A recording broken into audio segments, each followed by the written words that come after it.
Ok, vamos a entrar en materia, amados. Hemos estado hablando durante más de un mes acerca del tema de la criatura nueva que somos en Cristo Jesús. Creo que he predicado ya no sé cuántos sermones,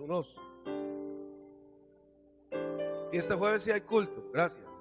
Este jueves hay culto, por cierto, hay una profeta invitada a predicar, alguien con quien tengo amistad desde, no sé, desde el año 97 más o menos. Y este es el último jueves del año que tenemos culto, que no se lo pierdan. Los siguientes jueves pues están libres, el 24 y 31, y no tenemos, por lo menos culto acá no tenemos, ¿verdad? Así que si alguno quiere llegarse a la casa con una pierna de cerdo, será bienvenido. Decía que hemos estado hablando, los niños van a salir, ya salieron, gracias. Hemos estado hablando acerca de la nueva criatura que somos en Cristo Jesús. No sé cuántos sermones he predicado, tal vez unos 8, acerca del mismo versículo, con el mismo tema, abarcando diferentes aristas del mismo. Quiero que vayamos nuevamente a 2 Corintios, capítulo 5, verso 17.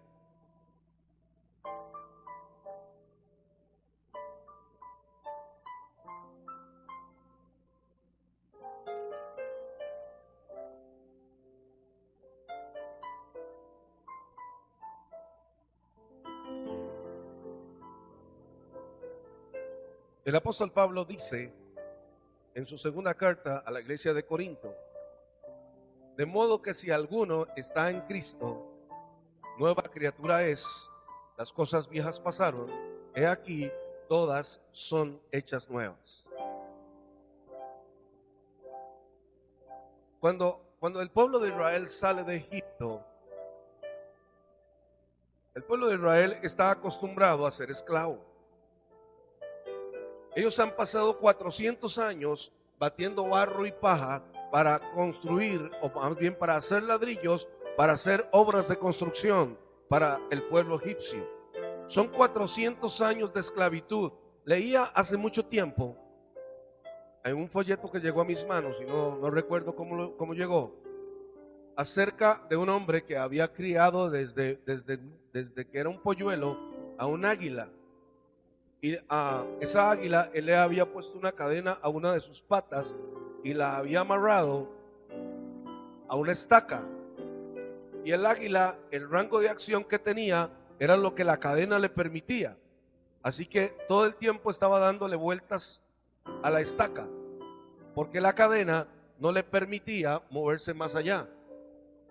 Cuando nosotros hemos estado en un proceso de esclavitud, y hablo de esclavitud espiritual, porque aquí no tenemos, por lo menos que sepamos, esclavitud como se conocía siglos atrás, pero la esclavitud espiritual, la cadena que te une a lo que te hace esclavo, te permite un rango de acción hasta donde ella quiera hacerte llegar. Es decir, si hay alguien que está esclavo de algún tipo de vicio, pues llegará hasta donde el vicio le permita moverse.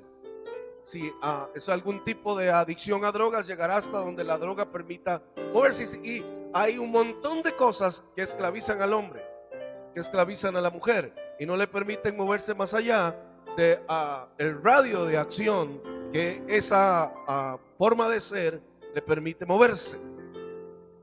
El hombre en algún momento tuvo compasión del águila y le quitó, siendo ya adulta, le quitó la cadena, solo para observar con sorpresa de que el águila seguía dando vueltas en el mismo lugar, aun cuando ya no tenía la cadena puesta.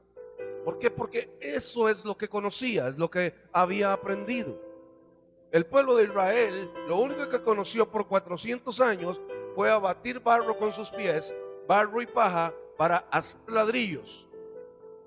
Una condición mental de esclavo era lo que imperaba en el pueblo de Israel. Cuando nosotros somos esclavos de cualquier apetito carnal, de cualquier situación que tengamos, estamos exactamente en la misma posición de Israel. Israel hacía ladrillos para edificar para el pueblo enemigo. para el pueblo que lo esclavizaba. Y cuando nosotros actuamos de acuerdo a los patrones de esclavitud que se nos han marcado en nuestra vida, no estamos haciendo otra cosa que edificando ladrillos para levantar paredes de separación entre Dios y nosotros. Cuando nosotros actuamos de acuerdo al patrón que el enemigo nos dicta, que el enemigo ha diseñado para nosotros, eso lo único que hace es levantar la pared de separación entre Dios y nosotros. Esa es su finalidad, es lo que él busca, separarnos de Dios, que siempre estemos lejos. Ahora, la liberación para el pueblo de Israel llega. Conocemos toda la historia y cómo ellos, de manera poderosa, Dios abre camino para que ellos puedan escapar del pueblo egipcio. Observaba ayer un programa de televisión donde se pone en tela de duda de que el mar se haya abierto de forma milagrosa, el Mar Rojo, y se achaca que esto es un evento natural, algo que sucede de cuando en vez en el Mar Rojo. Aquí el problema es y que el caudal del mar desciende a tal punto que permite el paso.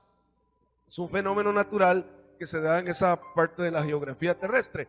El problema es que con tan poca agua los egipcios se hayan ahogado. O sea, ¿cómo explicamos eso?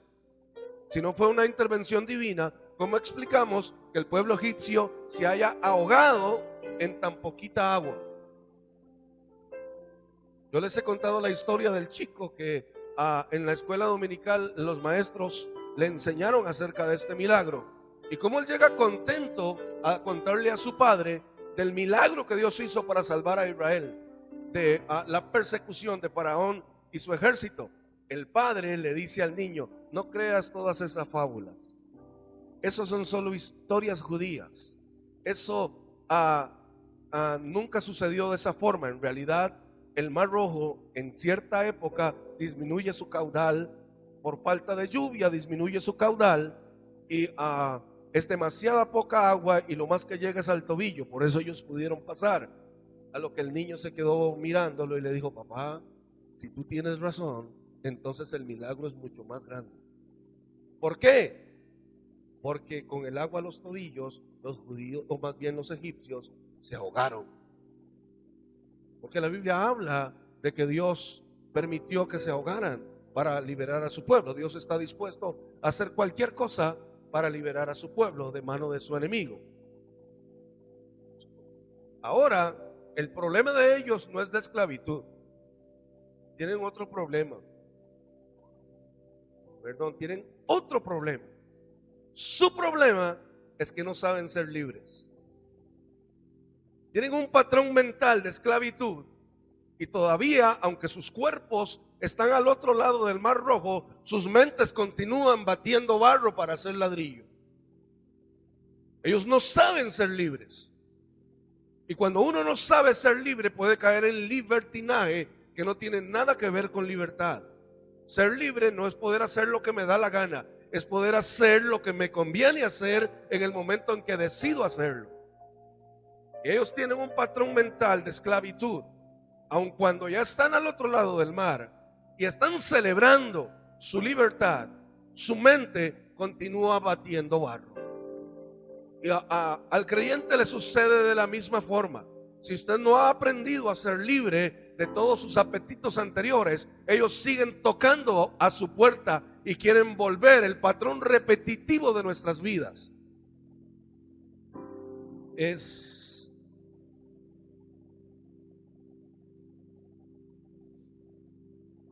¿Cómo explico esto, Padre?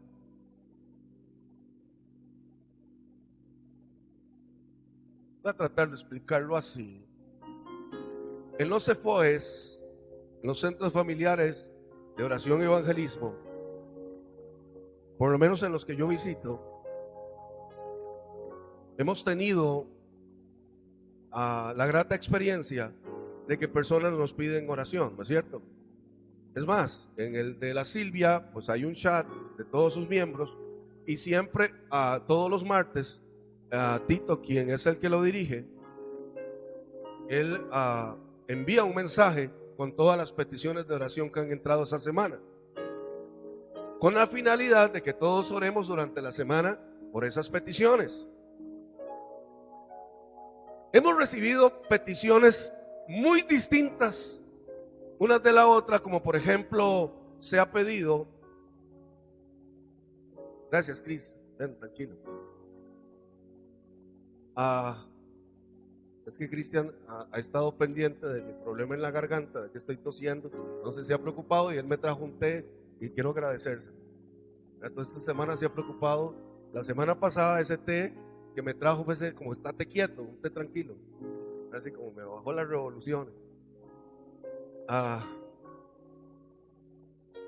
Hemos recibido peticiones de gente que han estado enfermos de diferentes enfermedades y se han sanado. Hemos recibido peticiones por estudiantes que tienen que presentar examen y han ganado el año. Bendito sea Dios. Hemos recibido muchas peticiones, pero mira que me llama la atención una de las peticiones. Hemos recibido peticiones de gente que necesitaba trabajo y Dios suplió el trabajo, y después de que Dios suplió el trabajo, hoy ni los veo por ninguna parte. Así que a veces yo no sé si lo que se recibe son bendiciones o no,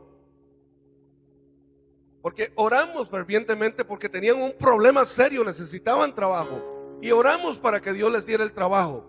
Y cuando comenzaron a recibir su salario, comenzaron a estabilizarse económicamente y su hogar, se olvidaron de dónde estaba la fuente que les dio ese trabajo. Y hoy no les veo la cara. Una de las cosas que a Israel se estrelló en su camino fue la falta de agradecimiento, no a Josué, no a Moisés, sino al Dios que lo sacó con mano poderosa de su vida de esclavitud. Una de las cosas que Israel no tenía era que era un pueblo agradecido. Difícilmente Israel tenía mal la memoria de cuál era la fuente de su bendición. Y lo mismo sucede con el pueblo de Dios hoy.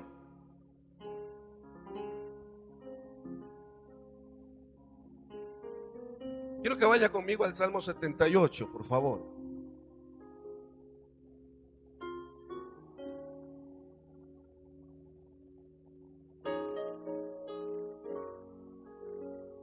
En el Salmo 78 se narra la historia de la salida de Israel y los acontecimientos posteriores a ella. El salmista escribe, 78 días estoy de Salmos, capítulo 78, verso 10 del salmerio judío. Dice: no guardaron el pacto de Dios, ni quisieron andar en su ley. Dos cosas: no guardaron el pacto. Aquí la palabra guardar está hablando de atesorar, de meter en el corazón. ¿Cuál es el pacto que nosotros tenemos con Dios? Nosotros nos cobijamos bajo un nuevo pacto, un pacto incondicional de parte de Dios. Dios dice: yo te amo, te perdono tus pecados, me olvido de tu pasado, pero te hago responsable de tu futuro. Dios no nos toma en cuenta todo lo que hicimos anteriormente, pero sí comienza a contar lo que hacemos una vez Él nos ha perdonado. El pacto consiste en que si yo recibo perdón, mi vida va a ser de acuerdo a ese perdón. Voy a vivir de una forma totalmente distinta a la que vivía antes. Me cobija un pacto. Es una nueva alianza con Dios. Dice: no guardaron el pacto, ni quisieron. Note usted que no hay ni siquiera el intento. Ni siquiera hay el intento. Dice: y no quisieron guardar su ley. ¿Qué es lo que dice el verso que sigue ahí? Sino que se olvidaron de sus obras y de sus maravillas que les había mostrado. Aquí la palabra olvidaron es la palabra hebrea shakak, y me gusta esta palabra porque significa extraviarse. La palabra que fue traducida como olvido en hebreo significa extraviarse, significa estar ausente, significa ajeno de, significa falta de memoria, significa atención significa perderse. Así que cuando utilizan la palabra shakak, dice, así que ellos se olvidaron. Está diciendo, así que ellos dejaron de estar en la presencia de Dios. Y ahí es donde comienza el problema. Cuando yo comienzo a olvidar cuál es la fuente de mi bendición, cuál es la fuente de mi salud, cuál es la fuente de mi prosperidad, cuál es la fuente de mi trabajo, cuál es la fuente de la relación de mi familia, dónde radica el punto que une un miembro con el otro dentro de mi relación de hogar. Olvidarse es perderse. Olvidarse, dice, es ser ajeno. Recordemos sermones atrás, en donde decía que la diferencia entre el pueblo de Dios y la gente impía era que los impíos son ajenos a la promesa. ¿Qué es ser ajeno?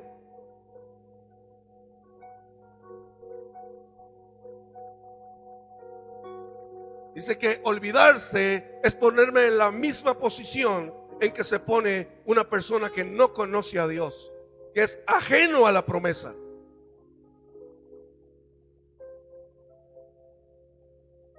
Olvidar, hay una especie de amnesia espiritual ahí. A mí se me olvidan muchas cosas. Muchísimas cosas se me olvidan. A mí todos tienen que apuntármelo porque yo sé que a mí se me van a olvidar. Eso es parte de haber perdido tanta neurona con el consumo excesivo de drogas. Pero que las cosas se me olviden. Pero hay algo que yo no olvido y es de dónde me sacaron. Hay algo que yo no olvido, es quién era y quién soy ahora. Si hay algo que yo no olvido, es que cuando nadie daba nada por uno, Él vino y lo hizo todo y lo dio todo. Eso no lo puedo olvidar, porque eso marcó la diferencia entre lo que yo era antes y lo que soy ahora. Eso no lo puedo olvidar. Mientras no olvide eso, estoy en el camino correcto. Cuando Israel sale y cruza el Mar Rojo y está al otro lado y hacen una fiesta, y de ahí se inspiró Dani Berríos para hacer el himno de victoria, de las palabras del himno de María, la hermana de Moisés. Ellos hacen un festival, pero impresionante, de celebración a Dios, y comienzan a ver cómo es la tierra al otro lado de la esclavitud. Y oiga, esa gente pelaba los ojos observando todo lo que había en la tierra que Dios les había prometido, y la miraban al otro lado del Jordán y aún no habían cruzado el Jordán, y comenzaron a ver que ahora podían levantarse a la hora que quisieran. Ya no tenían que levantarse a la hora que el egipcio decía, ya no tenían que trabajar hasta que el egipcio dijera. Comenzaron a sentirse libres. Vieron que la peña brotaba agua, vieron que del cielo caía el alimento y cómo Dios hacía cosas poderosas con ellos. Porque si hay algo impresionante, amados, es darse cuenta que no dependemos de un salario, dependemos de una bendición, dependemos de la provisión del cielo. ¿Cuántas veces no hemos tenido para comprar y la provisión llega a nuestra mesa? ¿Cuántas veces no hemos tenido para pagar, pero de alguna forma Dios hace y podemos pagar? ¿Cuántas veces no tenemos para ponernos, pero a Dios es tan impresionantemente bello que hace que hasta el último detalle llegue a nuestras manos para podernos complacer? Oiga, yo he pedido a Dios una vez, recuerdo, no tenía zapatos. Digo yo, no tengo zapatos, no tengo zapatillas para ponerme. Señor, ¿cómo voy a predicar con estos zapatos que tengo? Están, de verdad, a mí me daba pena ponérmelos, pero tenía que ponérmelos, no había otra. O eso o chancletas. Y yo pedí a Dios zapatos. Y al tiempo, no sé, meses después, mi esposa me llamó la atención y me dijo, mira, necesito que me hagas un favor. Yo, ¿qué fue?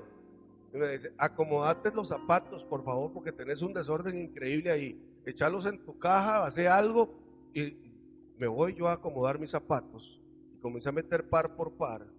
Yo dije, opa, tengo 10 pares de zapatos.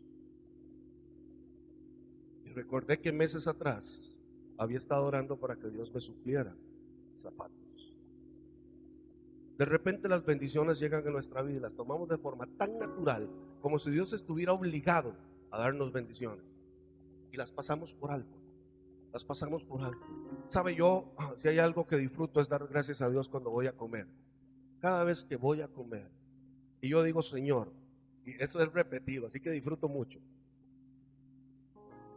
Cada vez y yo cierro mis ojos y sé que hay arroz, frijoles y algo más, y ese algo más casi siempre es espléndido. Así que Dios sabe cuánto disfruto de la buena comida, así que Dios me complace mucho.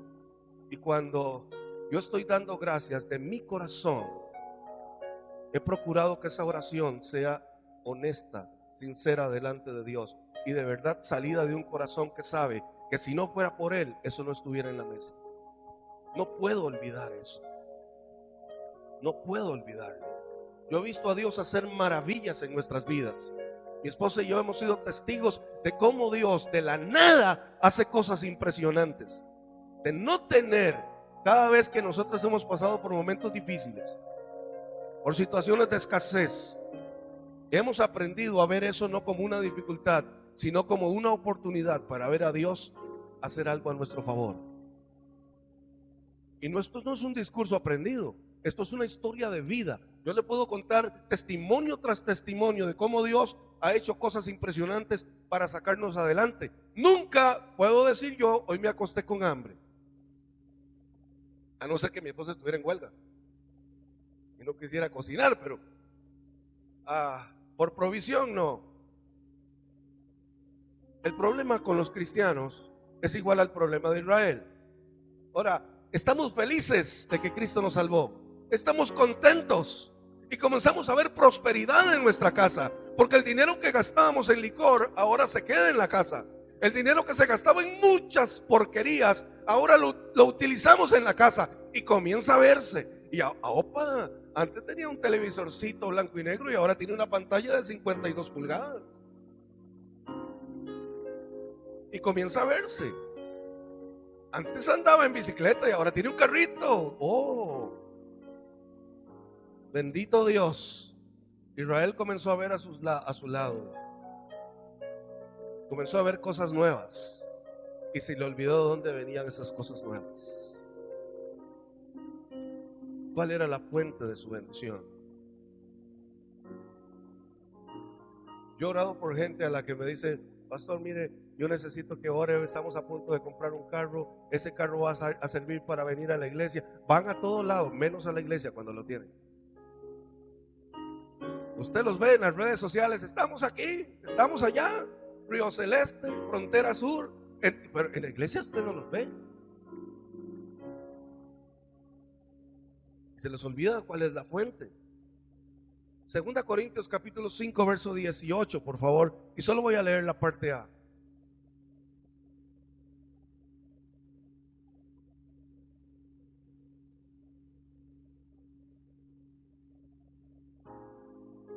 (5:18) de Corintios dice: y esto proviene de Dios. Todo lo que tenemos, amados, ¿de qué podemos, permítame usar la expresión, de qué podemos rajar si todo lo hemos recibido? Si todo lo que tenemos lo hemos recibido, no lo hemos producido nosotros, ¿de qué nos vamos a jactar? Hay un problema que aqueja a todas las iglesias en general, esto es general. Todas las iglesias pierden gente en diciembre. Todas las iglesias pierden un montón de miembros en diciembre y van apareciendo por ahí del 7, 8 de enero. Yo tengo un amigo que es pastor.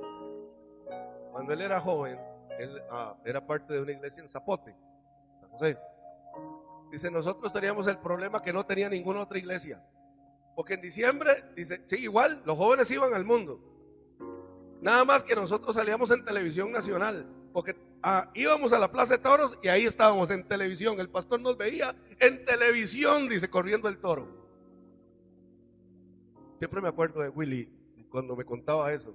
Una desventaja que las demás iglesias no tenían. Pero, ¿cómo hay gente que en tiempo de fiesta se olvidan de su bendición? ¿De dónde vino su bendición? Oiga, esto no es broma. Esto no es que estoy usando algo trillado. Es que esto es cierto. Observe a su alrededor.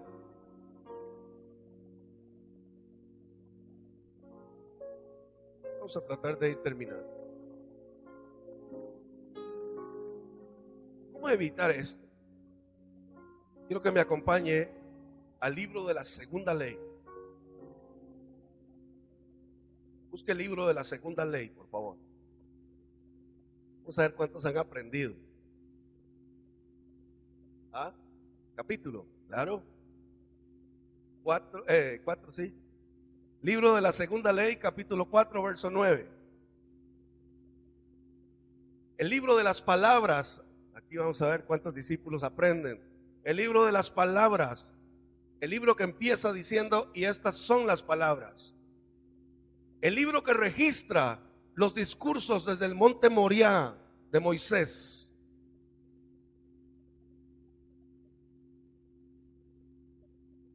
El libro que significa, cuyo nombre significa dos cosas, es una palabra compuesta. Segunda ley. Deutero significa segundo y nomio es ley. Así que ¿cuál libro es?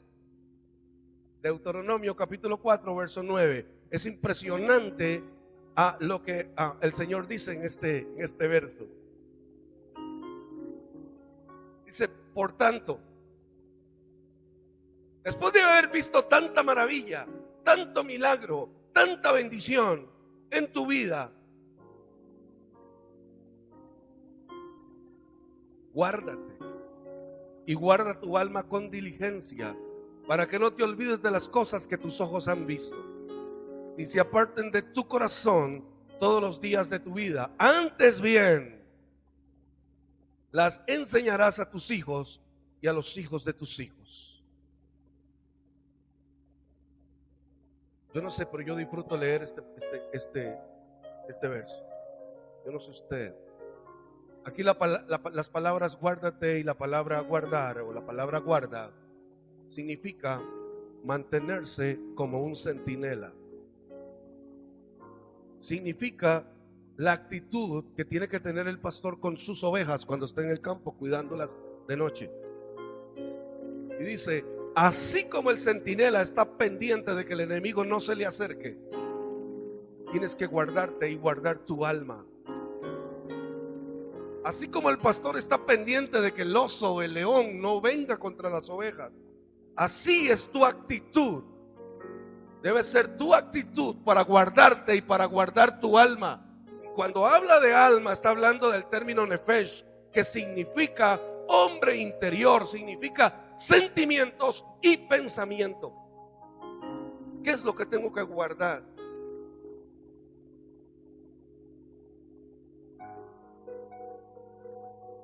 Hombre interior, nefesh, no solo significa pensamiento, significa sentimiento.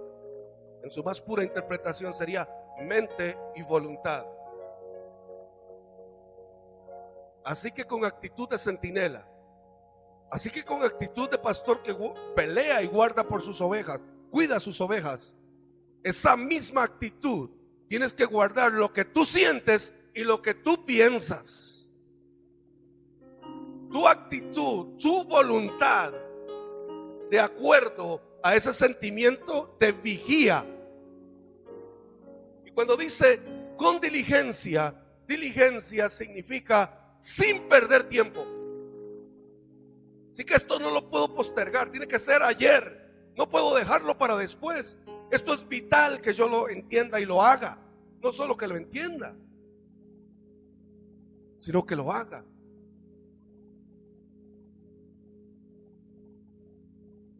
Esta parte donde dice para que no, en el original dice para que no te alejes, para que no te pierdas.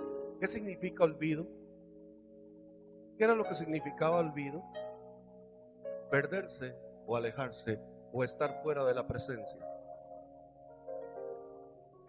Si usted lee entre líneas, el escritor de Deuteronomio está diciendo, o el Espíritu Santo a través de como amanuense está diciendo, tienes que tener actitud vigilante y hacerlo lo más pronto posible. No pierdas tiempo para que no se te olvide de dónde te saqué y todo lo que he hecho por traerte hasta donde has llegado hoy.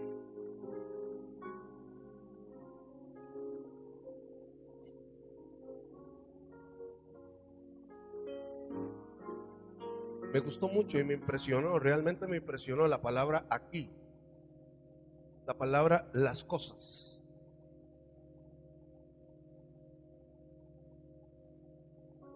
Dice, para que no te olvides de las cosas que has visto.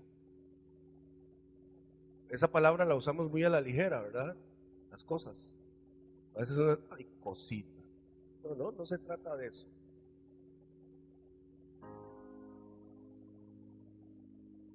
Aquí la palabra cosas tiene un peso sobrenatural. La palabra cosas la tradujeron como cosas, pero en realidad la palabra original es la palabra mandamiento. Para que no te olvides de los mandamientos. ¿Qué fue lo que Israel olvidó? De acuerdo al Salmo 78. Dice, y no quisieron guardar tu ley. En el momento que yo tengo amnesia espiritual y se me olvida la fuente de mi bendición, de dónde vienen las cosas que ahora estoy disfrutando y las que me alejan de Dios, en el momento que eso está sucediendo, estoy en peligro, hermano.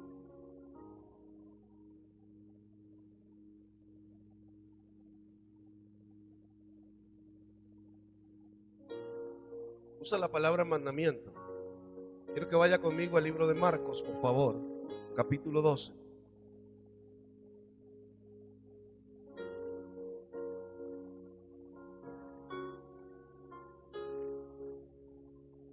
Porque si dice que nos olvidamos del mandamiento, de hecho Jesús simplificó este asunto de los mandamientos.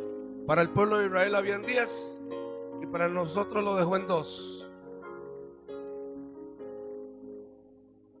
Esto refundió las deudas. Él hizo una simplificación de mandamientos. En el verso 29 del 12 de Marcos dice, Jesús responde, el primer mandamiento de todos es Shema Israel, Adonai Eloheinu. Escucha, Israel, el Señor tu Dios, uno es.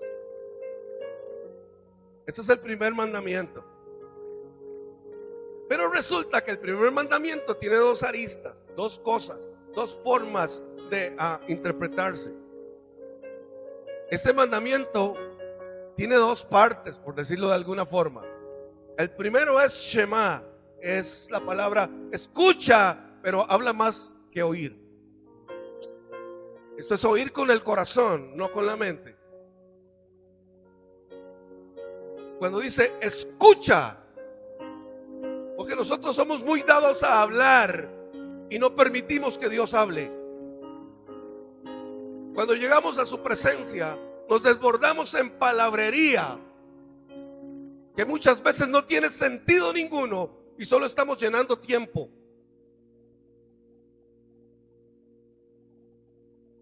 Yo recuerdo el día que yo rompí el récord mío de oración.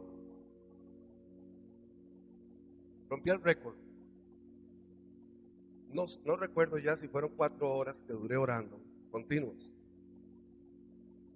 Ya cuando iba como por la segunda hora ya se me había acabado el tema, ya no sabía ni por qué más orar, ya había perdido sentido el asunto.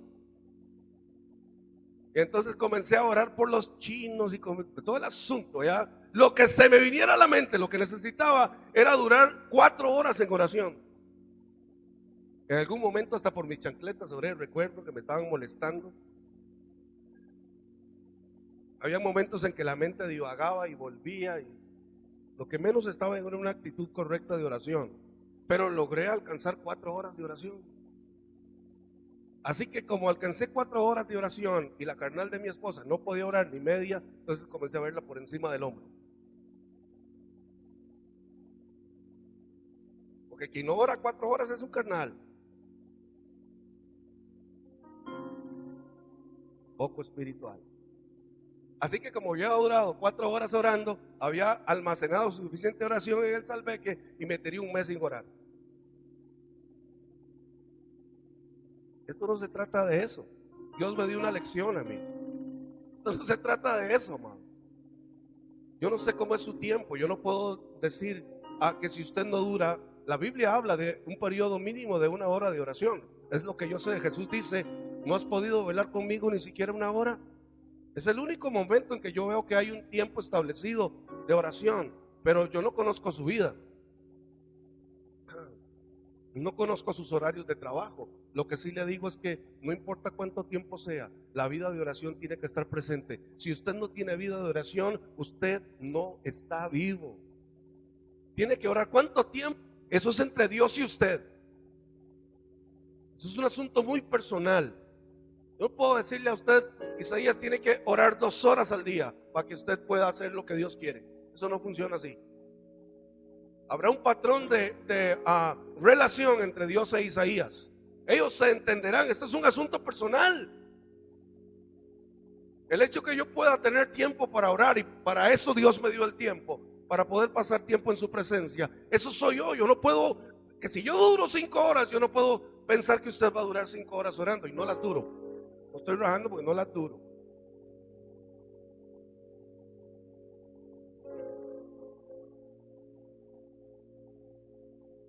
Dice, escucha y entiende que la única forma que tienes de poder ver a Dios como Él es oyéndolo y no tanto hablando. Por ahí leí los escritos de un apóstol que decía, un apóstol de los de verdad, que decía, el que escucha entiende, que él decía que había orado tanto y por tanto tiempo, que había presentado a Dios su oración más ferviente, y en un momento se quedó en silencio y Dios le dijo, hace rato estoy esperando que te calles, déjame hablar. La parte más importante de la oración no es tanto lo que yo le digo a Dios, sino lo que Él tiene que decirme a mí. Usted sabe que yo soy creyente de la oración contemplativa. No de la forma en que la administran los cuáqueros Amish, que hacen una doctrina del asunto. Yo creo en la oración contemplativa, en el tiempo en que yo paso en silencio, disfrutando de la presencia de mi Padre, puesto los ojos en Cristo Jesús, autor y consumador de la fe. Yo guardo silencio y permito que Dios comience a hablar. Por eso el salmista decía, delante de ti está callada mi alma. En silencio, cuando yo me callo, Él habla. Entonces yo puedo decir, escucha Israel, que el Señor tu Dios, uno es. El primer mandamiento, en la primera parte, es aprender a escucharlo. Nota que no es opcional, es una orden, es un mandamiento. Aprende a escuchar a Dios. Y cuando yo haya aprendido a escucharlo y sé que Él es el único Dios y lo respeto como el único y sabio Dios, dice que voy a adquirir la capacidad de mirarlo a Él y de amarlo con toda la mente, como dice el verso, con toda la mente, con todo el corazón, ¿qué más? Y con todo el alma. Voy a ser capaz de amarlo con mis pensamientos, con mis sentimientos y con mis emociones, con toda mi mente, con todo mi corazón y con toda mi alma. Y ese es el primer mandamiento.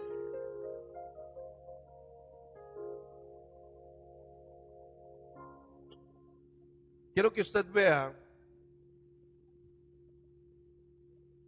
que el verbo que se utiliza en el siguiente verso es el verbo amarás.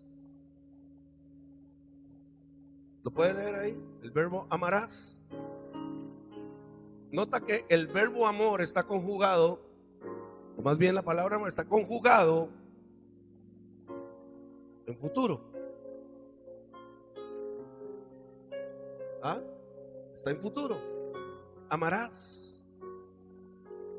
Lo que a mí me llama a creer, o me lleva a creer, que si yo no soy capaz de oír a Dios, tampoco soy capaz de amarlo.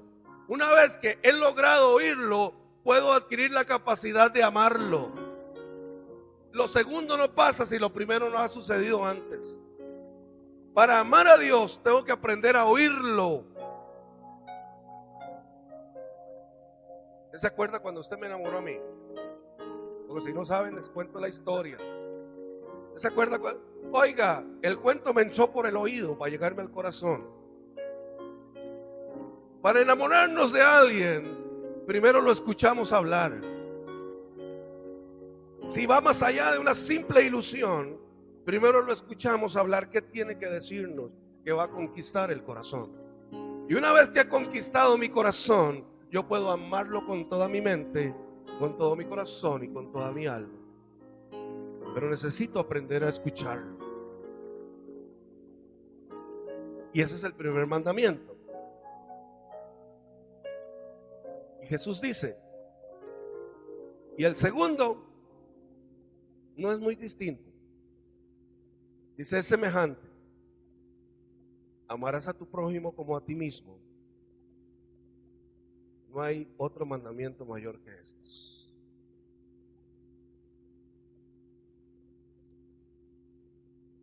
Volviendo a Deuteronomio, dice, lo que tus ojos han visto. Yo quiero preguntarle a usted, ¿qué es lo que usted ha visto a Dios hacer a favor suyo? ¿Qué es lo que usted ha visto a Dios hacer? En su retina, ¿qué está impreso? En su ojo espiritual, en su memoria, ¿qué está impreso que Dios ha sido capaz de hacer por usted? Aquí habrán diferentes historias, como diferentes somos unos de los otros. Pero de que Dios ha hecho cosas impresionantes.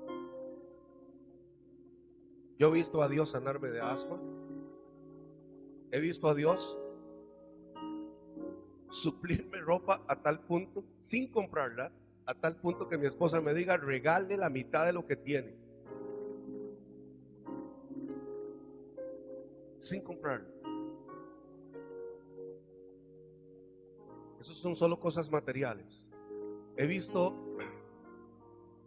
cómo después de ser un adicto a drogas, Dios me diga, yo te escogí, te llamé y llevarás mi palabra hasta donde yo quiera que la lleves. Y pondré mis palabras en tu boca y serás capaz de predicar mi evangelio.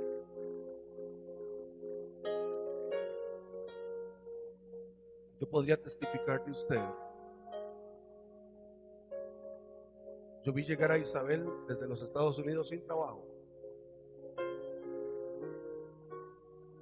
Y hoy hasta su hija tiene trabajo.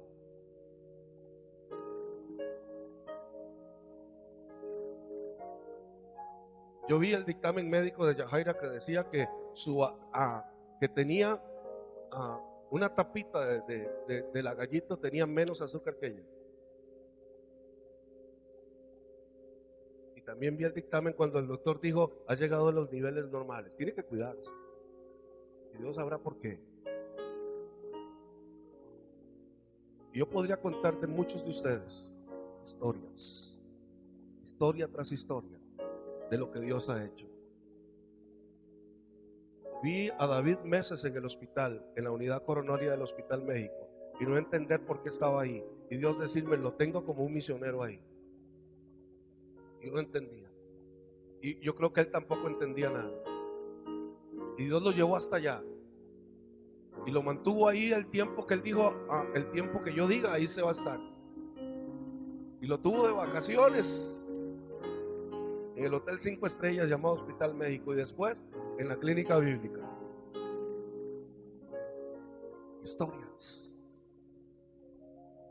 Historias nuestras. Vi a Jorge llegar aquí con una cara de limón agrio y hoy es un hombre que cuando lo abraza a uno hay que cuidarse porque lo parte a la mitad. Bendito sea Dios. O sea, hay historias que contar de lo que Dios ha hecho.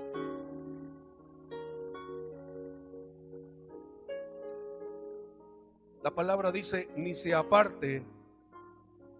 Y esto a mí me llamó la atención porque ese aparte es la palabra zar, que significa ni seas malhumorado, ni seas mal encarado. Dice de tu corazón, y aquí no utilizaron la palabra que siempre utilizan para corazón, que es la palabra cardia, sino que utilizaron la palabra levav, que significa inteligencia y propósito. Y no se aparte de tu inteligencia ni de tu propósito lo que Dios ha hecho. Recuerde que estoy hablando del antídoto para la amnesia.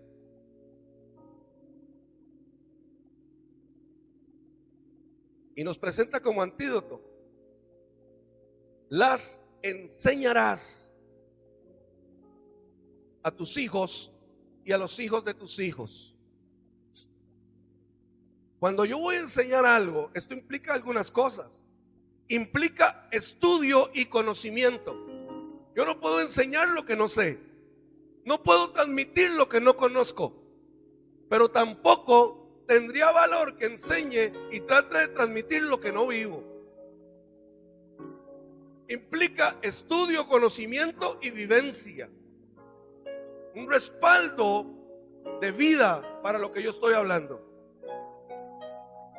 Así que a la hora de enseñar, es lo que está diciendo: ejemplo, da el ejemplo, da el ejemplo. La forma que yo tengo para que a mí no se me olvide de dónde me sacó el Señor es enseñarlo. Y la única forma que tengo de enseñarlo es vivir lo que estoy enseñando.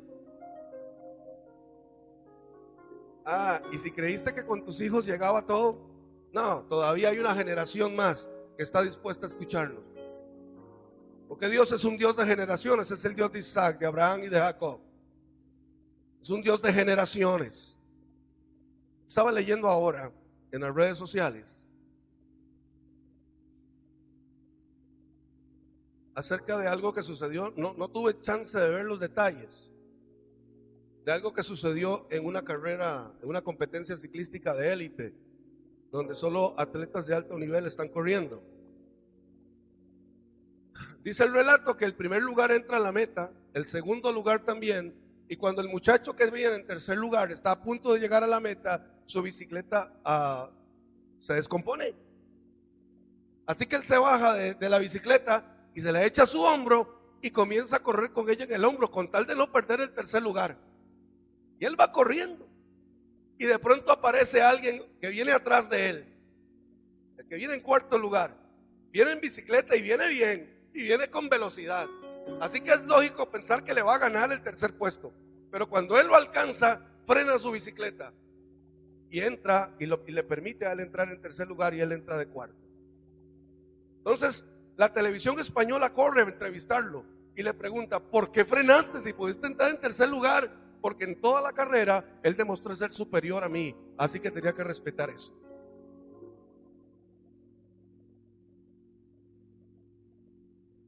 Esto me dio una lección. Si un atleta logra entender esto, ¿cómo es que tu pueblo no logra entenderlo, Padre? Amados, si ustedes no llegan, de nada sirve que yo esté aquí. Si nosotros no logramos caminar como pueblo, de nada sirve que tengamos esto, ni que seamos dueños de esta tierra. De nada valdría que la iglesia esté al otro lado, si no logramos entender esto. Quiero leerles un último versículo.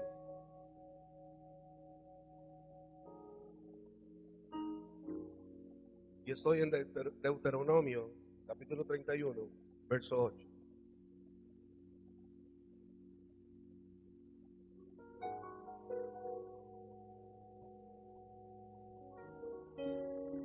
Quiero hacerlo a manera de bendición sobre el pueblo. Dice,